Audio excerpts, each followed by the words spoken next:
ये सरकार नाम की चीजें नहीं है, ये तो दल्ले हैं, बुढ़वे हैं। इनको जितना कहो ना, जो रंडी के मतलब दलालों से ऐसे अडानी को, टाटा को, इनको बिरला को सारी संपत्ति बेच दी, रेल इनने बेच दी, हवाई जहाज इनने बेच दिए, शिक्षा इनने बेच दी, तो ये है क्या है? ये इनसे शर्म की और कोई बात नहीं है। अब इनको यहाँ से भगाना पड़ेगा। फील्ड के लिए बनाएगी तो ये बारी सबकी आनी है। अगर हम मिलकर नहीं बोले तो हमें सब छात्रों से अनुरोध है मेरा, दूर दूर तक जो भी बैठे हैं, पार्क में बैठे हैं, इधर उधर, वो सब यहाँ आके बैठे और अपने ही साथियों का मनोबल बढ़ाएं, ये मेरी विनती है। ये सरकार ड्रीवी है। आपका डेलीगेशन आज भी शायद गया हुआ है, सरकार को बात माननी होगी और हम रेवाड़ी की तरफ से वहाँ अपने आंदोलन को जिंदा रखेंगे। आज आए खत्म कर देंगे नहीं। हम लोग 3 बार प्रोग्राम कर चुके हैं, मसाल जुलूस, धरना और डीसी के नाम मुख्यमंत्री ज्ञापन दे चुके हैं। आज यहाँ आए हैं, आगे हम होंगे, पीछे आप होंगे। आपका कोई भी किसी तरह का नुकसान नहीं होने दिया जाएगा। इसी के साथ हूँ।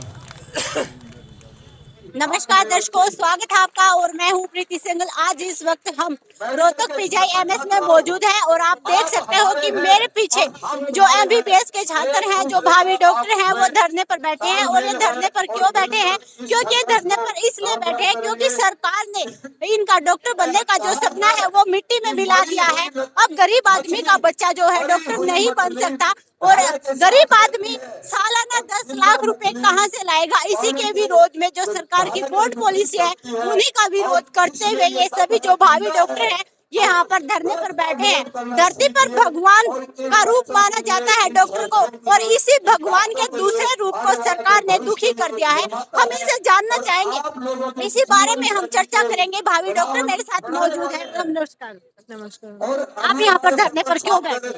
जी, हम लोग इस धरने पे आज हमें टोटल 29 दिन हो चुके हैं। पिछले 29 दिनों पे इस धरने पर बैठे हैं और हमारा सिर्फ एक ही मोटिव है कि जो ये बॉन्ड पॉलिसी जो हमारे ऊपर लगाई गई है ये इतनी अनजस्ट है। इसको जो है हमारा जो पहली मांग थी वो ये थी कि इसे पूरी तरह से खारिज किया जाए। लेकिन जो हमारी मीटिंग्स हुई, हमने एक कदम आगे बढ़ाते हुए सरकार को ये बोला। सरकार से जो आपकी मीटिंग हुई उसमें क्या कुछ कहा? जी, सरकार से हमारी बात हुई। हमने उन्हें ये कहा कि आप जो हम मेडिकल छात्रों पे 40 लाख का बॉन्ड लगा रहे हैं वो सीधे सीधे बॉन्ड नहीं, वो आप हर साल में हमें एक कहने की एक तौर से फीस हो गई है। हमारी जो फीस है वो 52,000 से बढ़ के 40 लाख हो गई है। और जब हमने इस चीज के लिए उन्हें कहा कि ऐसा क्यों, उन्होंने कहा कि ये जो है रिकवरी है तुम्हारी कॉस्ट ऑफ एजुकेशन की। क्या मतलब सरकार क्या कहना चाहती है कि अब हम पढ़ाई करें सरकारी कॉलेज में आके, उसके पैसे हम दें? तो सरकारी संस्थान क्यों बने हैं? मैं सरकार से पूछना चाहूंगी, अगर आप ऐसा ही करना चाहते हैं तो सरकारी संस्थान बनाए ही क्यों? सरकार की तरफ से जो देखा जाए तो सरकार ने जो गरीब का बच्चा है उसके डॉक्टर बनने का जो सपना है आगे से वो रास्ता ही बिल्कुल खत्म कर दिया। जी बिल्कुल, एक तरफ सरकार कहती है बेटी बचाओ बेटी पढ़ाओ सब पढ़ेंगे, दूसरी ही तरफ सरकार ने 40 लाख रुपए बॉन्ड लगा दिया एमबीबीएस स्टूडेंट्स पे। जो गरीब परिवार का बच्चा है उसका तो एमबीबीएस करने का सपना चूर चूर हो गया। तो मैं सरकार से पूछना चाहूंगी कि आप ऐसे जो आपके माध्यम से मैं सरकार से यही सवाल करना चाह रही हूँ कि जो गरीब बच्चे के पढ़ने का सपना है एमबीबीएस, क्या आप उसे चूर चूर करना चाहते हैं? क्या आप नहीं चाहते कि गरीब बच्चे का जो गरीब परिवार का जो बच्चा है वो डॉक्टर बने? और साथ ही साथ मैं ये भी कहना चाहूंगी, हमारी जितनी भी मीटिंग्स हुई हैं हमने जो भी अधिकारी, माननीय अधिकारी जी रहे हैं वहाँ पर, हमने उनसे हर बार एक ही क्वेश्चन पूछा है कि ये 40 लाख क्यों? उन्होंने यही बात बोली कॉस्ट है। तो हमने पूछा कि वो हमसे क्यों?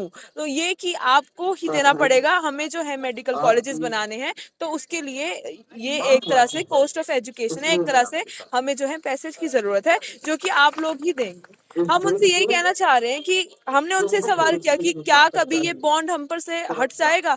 तो उनका सवाल था कि हाँ, जब एक इंसान की मृत्यु हो जाएगी तब ये बॉन्ड उस पर नहीं रहेगा। क्या मतलब हुआ इस चीज का? तो अभी आपकी मांग क्या क्या? हमारी मांग जो है वो सबसे पहले हमारी यही मांग है कि हमें जॉब जो है दी जाए, कंपलसरी जॉब दी जाए। हमने जॉब करने के लिए रेडी हैं, हमें कोई दिक्कत नहीं है, हम सर्विस करेंगे गवर्नमेंट। हम अगर गवर्नमेंट में कॉलेज में आए तो हम गवर्नमेंट की सर्विस करने के लिए पहले दिन से राजी हैं, हमने कभी मना नहीं किया।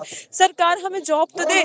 हम उन्हें पिछली 2 मीटिंग से हम उन्हें यही दरख्वास्त कर रहे हैं कि आप हमें जॉब दो, और अगर आप जॉब नहीं दे पा रहे हो तो उस दिन से बॉन्ड को नल एंड वॉइड कर दो। जी नहीं, उनका सवाल ये है आप कहीं भी चले जाओ, कैसे भी हो जाओ, जॉब करो नहीं करो, हर हाल में आपको 40 लाख रुपए देने पड़े। तो मैं सरकार से पूछना चाहूंगी कि अगर आपका मेन मोटो यही है कि पैसे लेने हैं, तो इस बॉन्ड पॉलिसी का जो आप छलावा दे रहे हो, इसे हटा के सीधा सीधा क्यों नहीं बोलते कि हमने MBBS छात्र की जो फीस है वो 40 लाख रुपए कर दी है।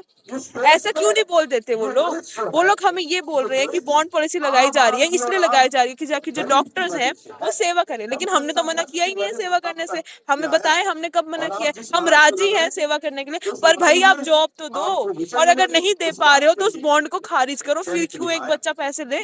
अगर सरकार के पास नौकरी नहीं है तो उसकी गलती भी एक बच्चा भरपाई क्यों करे? आपकी क्या क्या मांगे? जो आप धरने पर बैठे हो, आपकी क्या मांगे? आप सरकार से क्या मांग करते हो? आज हमें धरने के ऊपर बैठे हुए पूरे 29 दिन पूरे हो गए हैं और इतनी सारी मीटिंग्स बिल्कुल ही विफल रही है। डिसअपॉइंटमेंट के अलावा हाथ में हमारे कुछ भी नहीं लग रहा है। अभी फाइनली सरकार ने मनोहर लाल खट्टर जी की ही तरफ से 30 तारीख को एक मीटिंग का हमारे पास समाधान आया, एक नोटिस आया। तो अभी हमारी सरकार से एक ही मांग है कि जिस सर्विस की वो बात करते हैं, जी हमारे यहाँ उस मीटिंग में क्या कहा गया? उस मीटिंग में उन लोगों ने अपनी पॉलिसी को डिफेंड करने के अलावा कुछ भी नहीं किया है। उनका साफ साफ बस एक ही कहना था कि कैसे भी करके आपको अपनी पढ़ाई की जो भी खर्चा सरकार की तरफ से हो रहा है उसको रीपे करना ही पड़ेगा, उसके कितने ही माध्यम क्यों ना हो। तो पूरी मीटिंग में रीपेमेंट के अलावा कोई भी शब्द उनके मुंह पे आया नहीं है। तो मतलब वो अपनी खुद भी बहुत ज्यादा अड़े हुए हैं कि हम लोग इस पॉलिसी को वापस नहीं लेंगे, ये नहीं करेंगे, और हमारी जायज मांगों को नहीं माना जा रहा। तो अभी हमारी सरकार से बस एक ही मांगे कि जिस रूरल सर्विस की वो बात करते हैं कि रूरल सर्विसेज के अंदर डॉक्टर नहीं है, हम खुद कह रहे हैं कि हमें रूरल सर्विस चाहिए, हमें 1 साल के लिए कंपलसरी रूरल पोस्टिंग चाहिए। जो सबसे बड़ी हमारी मांग है वो यही है, उसके बाद ही टेन्योर और अमाउंट की बात आती है। अभी धरने के दौरान जो भावी डॉक्टर है वो धरने पर भूख हड़ताल में बैठे हैं, कईयों की तबीयत भी खराब हो रही है, उसको देख भी सरकार कुछ रिएक्ट नहीं करी, तो उस पर आप क्या कहना चाहोगे? और अगर सरकार आपकी बातें नहीं मानती तो आपका क्या रिएक्शन है?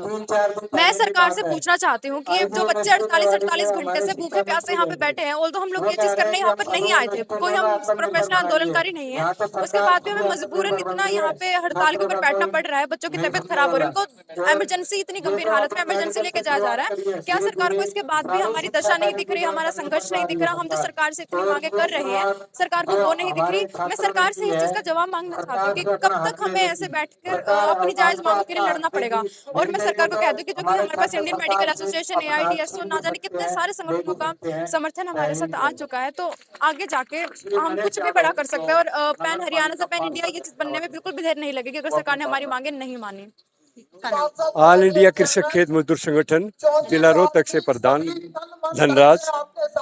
ये सरकार लुटेरों की है, ये सरकार गरीब की, मजदूर की, छात्र की है ही नहीं, क्योंकि इन्हें तो पैसा चाहिए और शिक्षा इनको बिल्कुल खत्म कर दी है।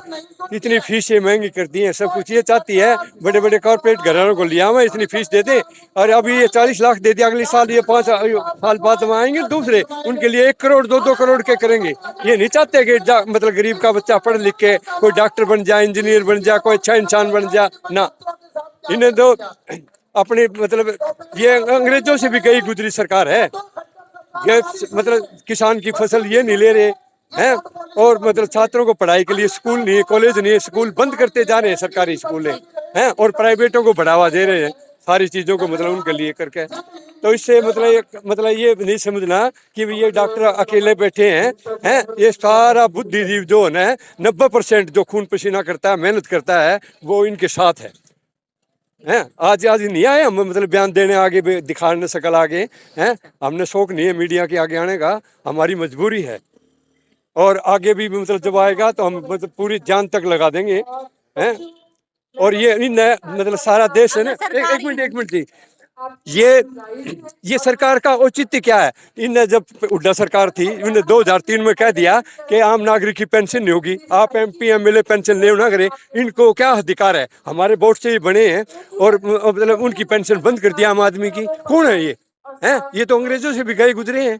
हमारी जनता के लिए मतलब हमारे वोट से बनकर हमारे पर कुठाराघात करने से हमारे सब रास्ते जो है ना खाने पीने के और मतलब जीवन जीने के वो बंद कर दिए। अभी ये रही खाई फौज थी ना, उसको भी कह दिया 5 साल की मतलब अग्निवीर सेना बनाएंगे, 4 साल के अग्निवीर। साल की।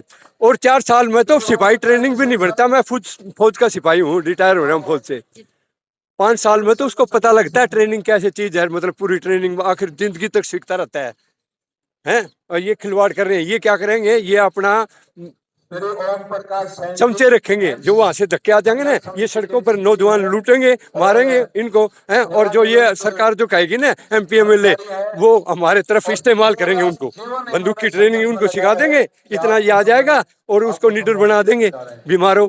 और इससे फालतू ये सरकार कुछ नहीं कर सकती। ये सरकार नाम की चीजें नहीं है, ये तो दल्ले हैं, बुढ़वे हैं। इनको जितना कहो ना, जो रंडी के मतलब दलालों से ऐसे अडानी को, टाटा को, इनको बिरला को सारी संपत्ति बेच दी, रेल इनने बेच दी, हवाई जहाज इनने बेच दिए, शिक्षा इनने बेच दी। तो ये है क्या है? ये इनसे शर्म की और कोई बात नहीं है। अब इनको यहाँ से भगाना पड़ेगा। हम ये कहना चाहते हैं, जब तक हमारी मांगे पूरी नहीं होगी तो हम लोग हटेंगे नहीं, डटे रहेंगे, जो भी होगा वो भी करेंगे।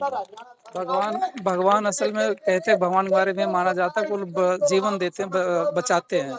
आज जो मेडिकल के स्टूडेंट्स हैं, आम देश के जो प्रदेश की जो जनता है, शिक्षा को बचाने के लिए, समाज को बचाने के लिए, चिकित्सा को बचाने के लिए लड़ाई लड़ रहे हैं, मानवता को बचाने के लिए, सभ्यता को बचाने के लिए लड़ाई लड़ रहे हैं।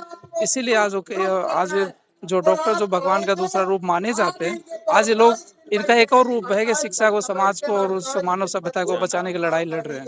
जो ये बॉन्ड पॉलिसी है, आप इसका लगातार विरोध करें। इस बॉन्ड पॉलिसी में ऐसा क्या है?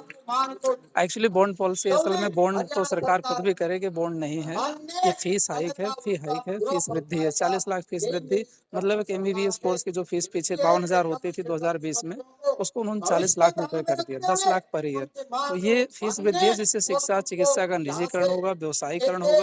आम जो घर के स्टूडेंट्स हैं, जो छात्र हैं, जो गरीब मध्यम वर्गीय परिवारों से आते हैं, वो लोग, उनके लिए शिक्षा लेना, चिकित्सा लेना पूरे समाज के लिए मुश्किल हो जाएगा। पूरा व्यवसाय मार्केट बन जाएगा, बाजार बन जाएगा। और साथ ही साथ ये भी है कि जो लोग इलाज लेने के लिए आएंगे, उनके लिए इलाज भी जो 50 रुपए, 5 रुपए OPD हो जाए, लूट वैलिड हो जाएगी। जैसे कि सरकार कहे कि हम डॉक्टरों को लूटेंगे, स्टूडेंट को लूटेंगे, पेरेंट्स को लूटेंगे, वो डॉक्टर बनने के बाद वो भी जाके लूटे। सरकार उनको फोर्स कर रही है कि आप जाओ लूटो, पेशेंट को लूटो। समाज में ये पॉलिसी बनाई जा रही है, आगे जो गरीब आदमी है वो सरकारी हॉस्पिटल में अपना इलाज भी नहीं करा पाएगा, क्योंकि जो पर्ची है शुरुआती होगी वो 5 रुपए से 500 रुपए की हो जाएगी। तो इस कदर जो जिनके पास एक भी पैसा नहीं होता, वो सरकारी हॉस्पिटल में अपना इलाज कैसे करा पाएंगे?